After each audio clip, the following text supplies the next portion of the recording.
எப்படி employees handle பண்ணுறீங்க? What is a tips and tricks? கூட இருக்க எல்லாருமே குவாலிட்டின்ற ஒரு விஷயத்த எப்பவுமே என்னோட சேர்ந்து கொண்டு வந்துட்டே இருக்கணும். ஒரு ஜென்ரேஷன் யாராவது பிஸ்னஸ் பண்ணணும் அப்படின்னு நினச்சாங்க அப்படின்னா உங்கள் லேர்னிங்லேருந்து என்ன இன்புட்ஸ் அவங்களுக்கு கொடுப்பீங்க? நம்ம தான் கிரவுண்ட் லெவலில் போய் வேலை செய்யணும். ஏன்னா நம்ம கம்பெனியை நம்மளை தவிர வேற யாரும் அந்த ஒரு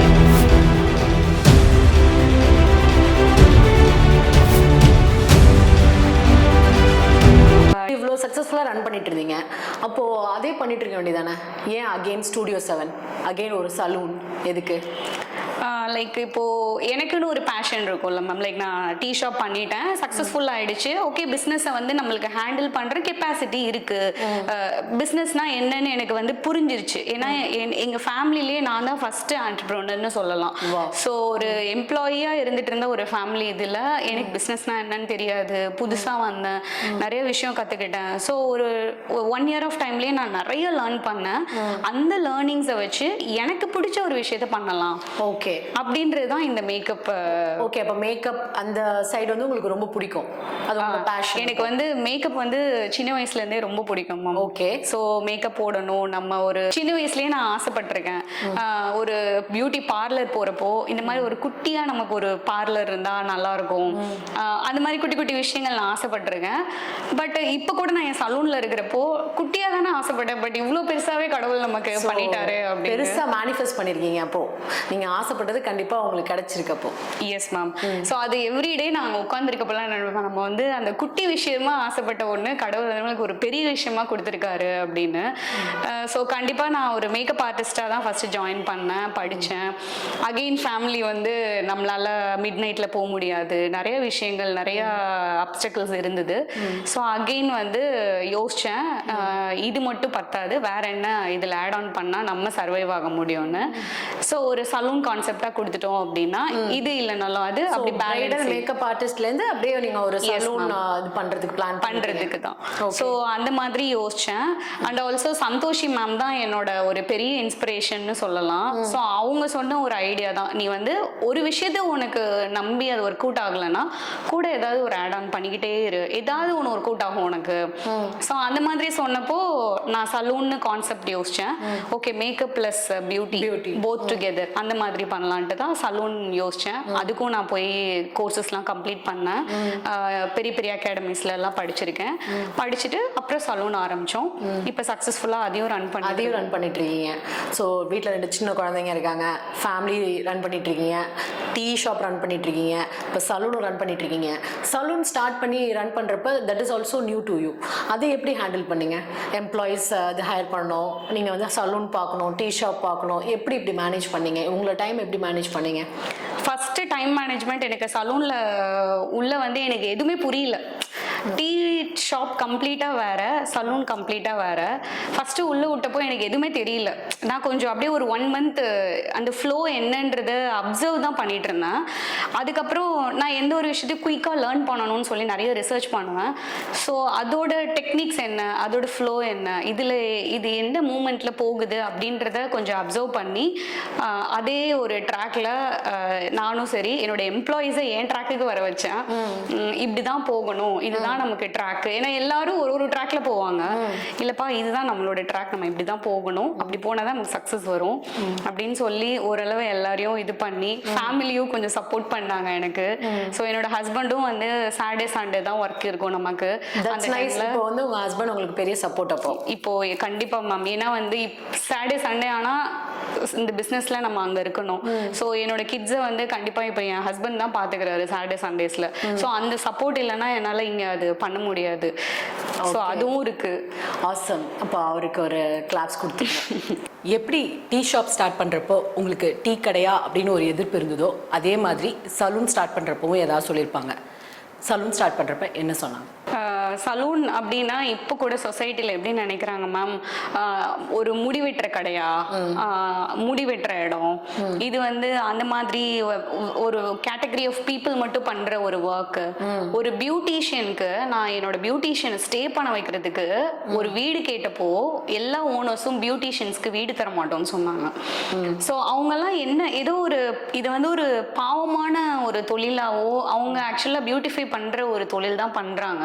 பட் இன்னுமே சொசைட்டில அவங்களுக்கு வந்து ரெகக்னிஷன் கிடைக்கவே மாட்டுது. அவங்க வந்து அவங்கள பார்த்தாலே அவங்களோட அந்த தோற்றத்தை பார்த்தாலே வந்து இவங்கெல்லாம் வந்து ஒரு வேற மாதிரி அப்படின்ற மாதிரியான இன்னும் கூட நிறைய பேர் இருக்காங்க.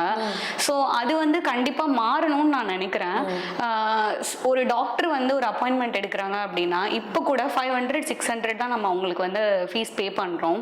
பட் ஒரு ஹேர் ஸ்டைலிஸ்டோட அப்பாயின்மெண்ட்டுக்கு 1000 rupeesலேருந்து 6000 rupees வரைக்கும் சார்ஜ் பண்றாங்க ஒவ்வொரு ஹேர் ஸ்டைலிஸ்டும். ஸோ அது இன்னுமே சொசைட்டில நிறைய பேருக்கு தெரியாது. அதே மாதிரி லேக்ஸ்ல ஏர்ன் பண்ற எவ்வளோ ஸ்டைலிஸ்ட் இன்னும் இருக்காங்க. இன்ஜினியரிங் கிராஜுவேட்ஸ் படிச்சுட்டு அங்க ஹேர் கட் கத்துட்டு வந்து ஸ்டைலிஸ்டா இருக்கிறாங்க. அவங்களோட ஏர்னிங்லாம் நம்ம கேட்டோம்னா நம்ம வந்து பயந்தே போயிடுவோம். 3 lakhsலேருந்து 10 lakhs வரைக்கும் ஏர்ன் பண்ற ஸ்டைலிஸ்டும் இருக்காங்க. ஸோ இது வெளியில தெரிய மாட்டுது. இந்த ஒரு படிப்புக்கும் வந்து நல்ல வேல்யூ இருக்கு அப்படின்ற விஷயம் புரிஞ்சுக்கவே மாட்டேங்கிறாங்க. முன்னாடிக்கு இப்போ நிறைய மாறி இருக்கு, இன்னும் நிறையவே மாறணும்னு சொல்லி நம்ம எதிர்பார்ப்போம். ஸோ நான் அதான் சொல்றேன், இப்போ கூட என்னோட பியூட்டிஷியன்ஸுக்கு நான் ஒரு வீடு கேட்கணும்னா அவங்கள ஸ்டே பண்ண வைக்கிறதுக்கு, பட் அதுலயும் நல்ல பீப்புளும் இருக்காங்க, ஓகே அப்படின்னு பிலீவ் பண்ணி கொடுக்குறவங்களும் இருக்காங்க. பட் நிறைய பேர் வந்து இதை ஒரு தப்பான வியூல தான் பார்க்குறாங்க. நம்ம எப்படி பார்க்கலான்னா, பார்பர், ஹேர் ட்ரெஸ்ஸர், இப்போ ஹேர் ஸ்டைலிஸ்ட், இந்த லெவல் வந்துருச்சு. இப்போ கண்டிப்பாக ஒரு சேஞ்ச் வரும். And coming to the employees, நீங்கள் எப்படி எம்ப்ளாயிஸ் ஹேண்டில் பண்ணுறீங்க? What is a tips and tricks? Employees வந்து நிறைய பிஸ்னஸ் ஓனர்ஸ் என்கிட்ட கேட்பாங்க, மேம் எப்படி எம்ப்ளாயீஸை ஹேண்டில் பண்ணி இவ்வளோ எம்ப்ளாயீஸையும் நீங்கள் எப்படி மேனேஜ் பண்ணுறீங்க அப்படின்னு. ஒவ்வொரு எம்ப்ளாயும் ஒரு மாதிரி ஒரு ஃபேஸோடு இருப்பாங்க. ஸோ நம்ம வந்து அவங்களோடையே தான் நம்ம வந்து ட்ராவல் பண்ண போகிறோம்னு தெரிஞ்சதுக்கப்புறம் அவங்களுக்கு ஏற்ற மாதிரி நம்ம ஃப்ளெக்சிபிளாக தான் போகணும். அட் த சேம் டைம் நான் ஒரு இன்டர்வியூவில் பார்த்தது, அவர் சொன்ன வார்த்தை எனக்கு ரொம்ப பிடிச்சது. பிஸ்னஸில் தேவை உள்ள ஆணி எது, தேவை இல்லாத ஆணி எதுன்னு கண்டுபிடிச்சிட்டாலே போதும், அந்த பிசினஸ் சக்சஸ் ஆயிடும் அப்படின்னு. சோ இப்போவும் நான் பாக்குறப்போ நீங்க கண்டுபிடிச்சிட்டீங்கன்னு நினைக்கிறேன், சக்சஸ்ஃபுல்லா ரன் பண்ணிட்டு இருக்கீங்க. சோ கண்டிப்பா அப்பப்ப நான் அதை பண்ணிட்டே தான் இருப்பேன். சோ குவாலிட்டி ஆஃப் சர்வீஸ் என்னோட பிசினஸ்ல என் கூட இருக்க எல்லாருமே குவாலிட்டின்ற ஒரு விஷயத்த எப்பவுமே என்னோட சேர்ந்து கொண்டு வந்துட்டே இருக்கணும். அதுல ஒரு 10% 20% கம்மி ஆனா கூட கண்டிப்பா அவங்க என் கூட இருக்க மாட்டாங்கன்னு அவங்களுக்கே அது தெரியும். சோ ஏன்னா நம்ம வந்து டுவர்ட்ஸ் சக்சஸ் போறப்ப குவாலிட்டி தான் ரொம்ப முக்கியம். ஓகே, ஆன் த ஹோலாக பிஸ்னஸில் நீங்கள் என்ன லேர்ன் பண்ணியிருக்கீங்க?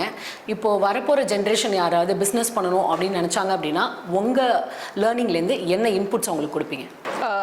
இப்போது பிஸ்னஸ் ஓனர்ஸ் அப்படின்னா படித்த எல்லாரும் என்ன நினைக்கிறாங்கன்னா, நான் வந்து உட்காந்துக்குவேன், எனக்கு கீழே நிறைய பேர் இருப்பாங்க, அவங்களாம் வேலை செய்வாங்க, அந்த மாதிரி மைண்ட் செட் இருக்கவே கூடாதுன்னு நான் நினைக்கிறேன். ஃபஸ்ட்டு நம்ம தான் இறங்கி நம்ம தான் கிரவுண்ட் லெவலில் போய் வேலை செய்யணும். ஏன்னா நம்ம கம்பெனியை நம்மளை தவிர வேற யாரும் அந்த ஒரு கேரோட பார்த்துக்கவே மாட்டாங்க. ஃபர்ஸ்ட் அது ஒரு மித்து. எஸ் மேம், கண்டிப்பாக ஓனர்ஸ் உழைக்கிறதுக்கு ரெடியாக இருக்கும். நான் எம்ப்ளாயியாக இருந்தேன், உழைச்சிட்டேன், ஓனராக உட்காந்து ஜாலியாக இருக்க போகிறேன், இந்த கான்செப்ட் வந்து இப்போ இருக்கிற சொசைட்டில ஒர்க் அவுட்டே ஆகாது. ஸோ நம்ம ஃபர்ஸ்ட் 100% இறங்கி வேலை செய்யறதுக்கு ரெடியா இருக்கணும். ஸோ உங்களோட பிக்கஸ்ட் லேர்னிங் இதான் அதோட இன்புட். ஓகே, 2 பிஸ்னஸ் ஆல்ரெடி சக்ஸஸ்ஃபுல்லாக ரன் பண்ணியிருக்கீங்க, இப்போ உங்களோட கோல் என்ன? என்னோட கோல் வந்து ஆக்சுவலாக நான் இப்போ ரீசெண்டாக உங்களோட இன்டர்வியூஸ், உங்களோட க்ரோத் இதெல்லாம் நான் பார்த்துட்டு என்னோட கோல் வந்து அதை உங்களை பார்த்து நான் அட்மையர் ஆவேன். இப்போ கூட உங்கள் பின்னாடி பார்த்தீங்கன்னா உங்களோட ஒரு பெரிய brand Shankari's happy life coaching, so இது உங்களுடைய லோகோ. ஸோ இன்னுமே நான் இந்த ஒரு இடத்துக்கு ரீச் ஆகலை அப்படின்னு தான் நான் ஒரு ஃபீல் பண்ணுறேன். இனிமேல் இன்கம்ப்ளீட்டாக தான் இருக்கேன் நான். ஸோ டுவர்ட்ஸ் என்னோட பிராண்டு, என்னோட லோகோ கண்டிப்பா நான் கிரியேட் பண்ணணும் அப்படின்றது என்னோட ட்ரீமா. அது நோக்கி தான் ஓடிட்டே இருக்கிறேன். ஸோ அது சாதாரண விஷயம் இல்லைன்னு எனக்கு தெரியும். ஸோ கண்டிப்பா அதை நோக்கி ஓடிட்டே இருக்கேன். கண்டிப்பாக சுகன்யா, இதை விட பெரிய லெவலில் உங்களோட லோகோவை லான்ச் பண்ணி நீங்கள் பெரிய வெற்றியை தொடணும்னு நான் வந்து ஆசைப்பட்றேன். ஏன்னா உங்களோட உழைப்பு அந்த மாதிரி, அதில் எந்த டவுட்டுமே இல்லை. நீங்கள் பர்சனலாகவே உங்களோட ஒர்க்கெல்லாம் எப்படி மேனேஜ் பண்ணுறீங்கன்னு நான் பார்த்துருக்கேன். So thanks for coming and taking part in success stories. உங்களோட இந்த இன்டர்வியூ நிறைய பேருக்கு இன்ஸ்பிரேஷனாக இருக்கும்னு நான் நினைக்கிறேன். Thank you so much and thanks for acknowledging my work also. Thank you so much. Thank you ma'am. Again நீங்கள் வந்து ஒவ்வொரு விமனையும், ஒரு விமன் இன்னொரு விமனை கூப்பிட்டு அக்னாலேஜ் பண்ணுறதுன்ற விஷயம் நிறைய பேர் பண்ணவே மாட்டாங்க. எனக்கே உங்களை பார்க்குறப்போ ரொம்ப இப்படியும் இருக்காங்களே அப்படின்ற மாதிரி எனக்கு தோணுது. ஒரு விமன் இன்னொரு விமனோட சக்ஸஸை வந்து செலிப்ரேட் பண்ணுறதை நான் இங்கே பார்க்குறேன் இந்த சேனலில். ஸோ கண்டிப்பாக இந்த சேனலும் நல்லா இன்னுமே பயங்கரமான வேற லெவலுக்கு வரும் அப்படின்ற இது எனக்கும் இருக்குது. கண்டிப்பாக தேங்க்யூ ஸோ மச் மேம். இதே மாதிரி நீங்கள் நிறைய விமன் என்டர்பிரனருக்கு ஒரு மோட்டிவேஷனாக இருப்பீங்கன்னு நான் நம்புகிறேன். Thank you ma'am. கண்டிப்பாக தேங்க்யூ சுகன்யா, தேங்க்யூ.